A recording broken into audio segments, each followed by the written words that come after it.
The Battle of Whitestone Hill was the culmination of the 1863 operations against the Sioux Indians in Dakota Territory. Brigadier General Alfred Sully attacked a village September 3–5, 1863. The Indians in the village included Yanktonai, Santee, and Teton Sioux. Sully killed, wounded, or captured 300 to 400 Sioux, including women and children, at a cost of about 60 casualties. Sully would continue the conflict with another campaign in 1864, Sully's expedition against the Sioux in Dakota Territory. Background: the defeat of the Santee Sioux, also called the Dakota and Eastern Sioux, in the Dakota War of 1862 caused about 4,000 Santee, fearing retribution, to flee from Minnesota to Dakota Territory, where they united with other elements of the Yanktonai, Yankton, and Lakota or Teton Sioux.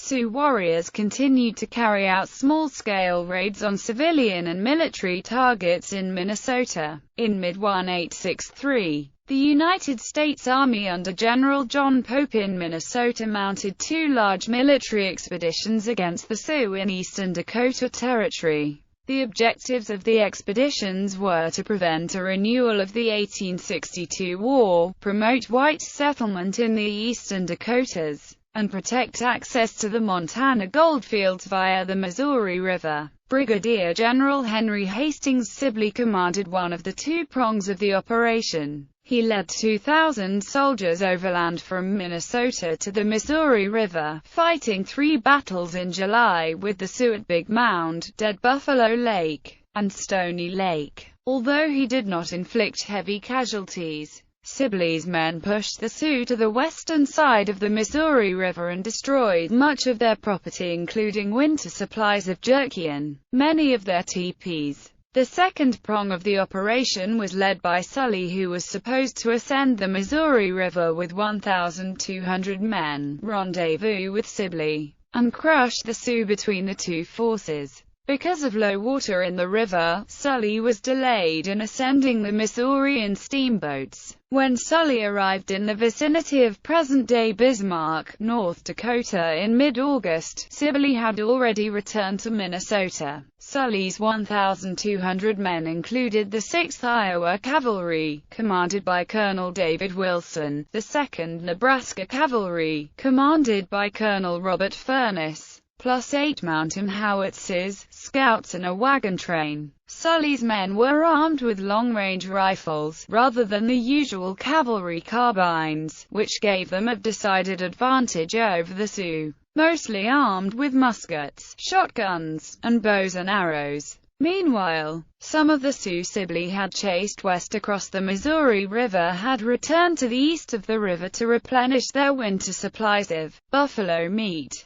Sully searched for the Indians toward the southeast on September 3. Sully found numerous remains of recently killed buffalo near a lake, and that afternoon his scout, Frank Laframboise, a mixed-blood Santee, reported a village of 400 lodges 10 miles ahead. Laframboise was captured briefly by a party of Sioux warriors, but released, a sign perhaps that the Sioux were not looking for a battle. Sully ordered his advance force, a battalion of the 6th Iowa, numbering 300 men, under Major A. E. House, to surround the encampment and to prevent the Indians from leaving. He left 4 companies to guard his supply train and then advanced with his main force at a gallop, covering the 10 miles in 1 hour, while Major House and his battalion of the 6th Iowa were scouting the Indian camp and waiting for Sibley to come forward with additional soldiers. A delegation from the Sioux advanced with a white flag, claimed to be peaceful and only interested in hunting, and offered to surrender several of their chiefs. House, lacking instructions, demanded that the whole camp of Indians surrender unconditionally. He suspected that the Indians were stalling so the women would have time to pack up the camp and escape.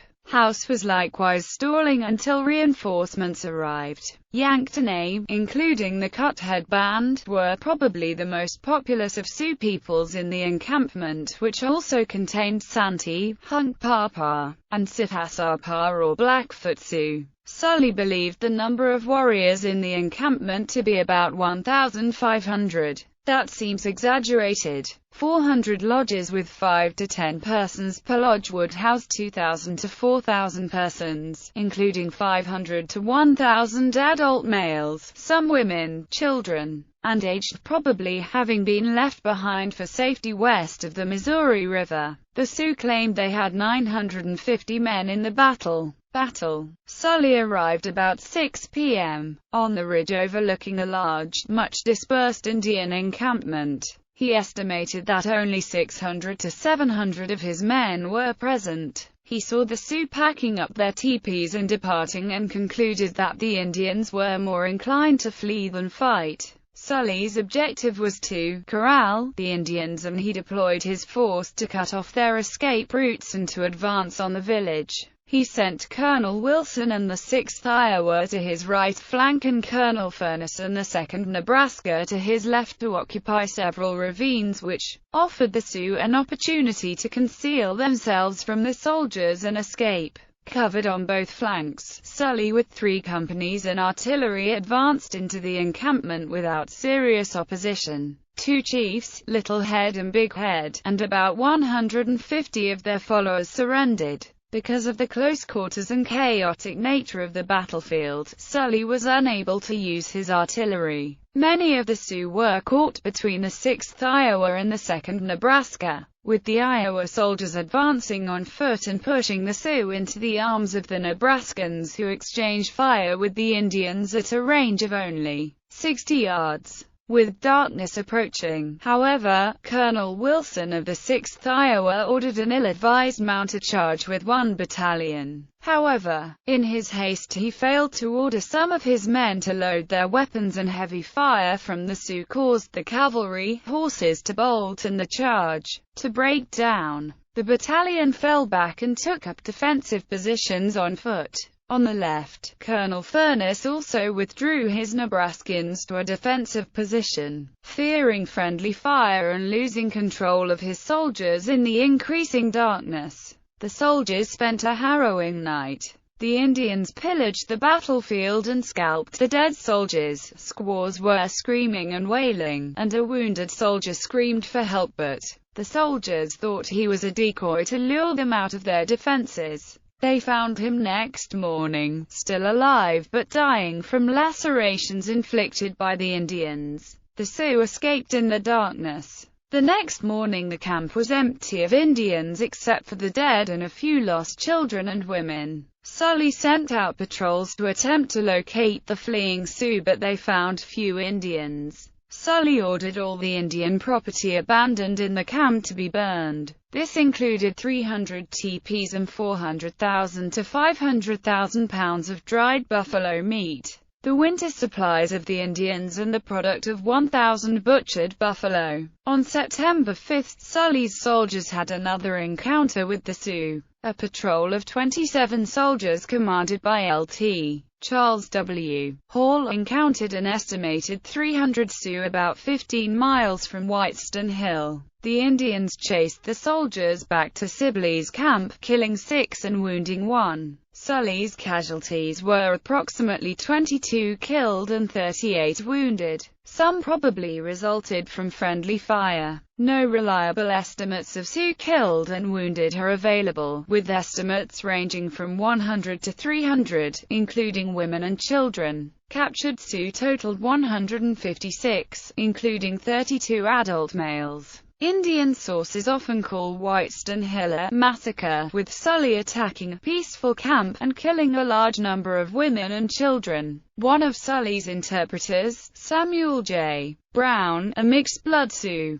said, "It was a perfect massacre, and lamentable to hear how those women and children was massacred." The contrary view is that Sully had a long demonstrated concern for the Indians and a spotless record of honor and integrity. The substantial casualties of the soldiers demonstrate, in the opinion of some historians, that Whitestone Hill was a battle, not a massacre. Aftermath. Due to the poor condition of his horses and mules and his lack of supplies, Sully was unable to pursue the Sioux. He left Whitestone Hill on September 6 and marched his men to Fort Pierre in present-day South Dakota. Nearby, he built another fort, called Fort Sully, where some of his men were garrisoned for the winter. This would lead to a renewed operation in 1864 against the Sioux in the Battle of Killdeer Mountain. While Sully's expedition impoverished some of the Sioux, it did not achieve its objective of ending the Indian threat in the eastern Dakotas. About 600 Sioux, mostly Santee, took refuge in Canada after the battle.